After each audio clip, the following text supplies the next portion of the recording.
Over the years, attitudes towards workers have changed considerably. After all, there was a time when workers had no rights at all and laboured in appalling conditions. Conditions have improved a lot, but conflict in the workplace is still common, and human resources managers nowadays need to be able to deal with it when necessary. What is conflict in the workplace? Definitions vary, but I'm taking it to refer to a whole range of behaviours that the victim finds unacceptable, from minor, harmless arguments to, at the opposite extreme, physical violence. Much of this is covered by the term bullying, by which I mean one or more people behaving abusively or aggressively against another who is in a weaker position. Although all behaviour like this is a form of conflict, not all conflict can be described in these terms. As with all human behaviour, there are numerous reasons for it, but often it's caused by someone who feels the need to show their superiority over someone else, in order to feel that they aren't at the lowest level in a hierarchy or a group of people. In some cases, one person simply dislikes the other, on the basis that the personality of one is in some way incompatible with that of the other person. A general habit of optimism in one person could make them intolerant of a colleague who's constantly pessimistic. Not that that justifies treating them badly, of course. Some conflicts arise when people are more interested in promoting themselves and their team than in the company as a whole.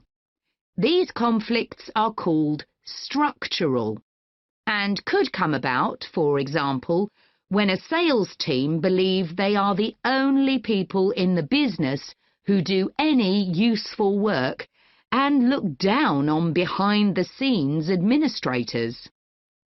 Conflict obviously affects the individuals concerned. The situation is likely to be very stressful for victims, resulting in their absence from work, possibly for months. For the company, if no effort is made to deal with conflict, it can spiral out of control and even lead to the breakdown of the business.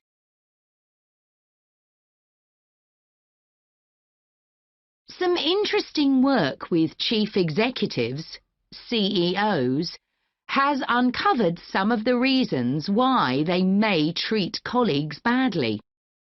Many CEOs combine two opposing characteristics: confidence, that is, the belief that they're capable of great achievements, with a high level of anxiety, a fear of missing targets, whether set by themselves or by the directors of the company. This combination can make them respond badly to anyone who questions their decisions.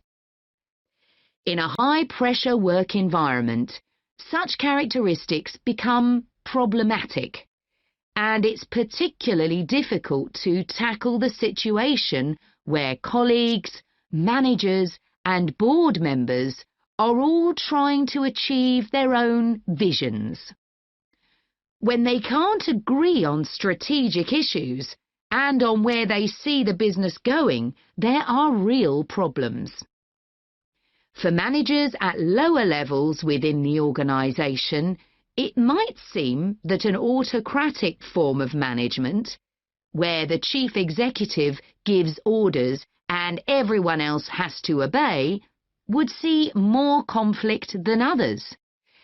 Interestingly, though, a company with a more democratic business model can suffer more when uncertainty about who to report to leads to conflicting demands. Now I'll say a little about dealing with the type of conflict that has harmful effects. Of course, the ideal is to prevent it arising in the first place. A good manager at any level will make efforts to earn the respect of the people they work with, particularly those who report to them. That will involve politeness in all communications and treating them as equals who happen to have a different role within the organisation. Sometimes, of course, conflict does occur and can get out of hand. In such cases, the Human Resources Department often gets involved. However, if one of the parties in a conflict sees human resources as simply a mouthpiece for the chief executive, then an external mediator might be able to help. By talking to both sides and trying to find the truth of what's been happening, they can build a clear picture of the situation and give feedback that both sides will accept, precisely because they're independent.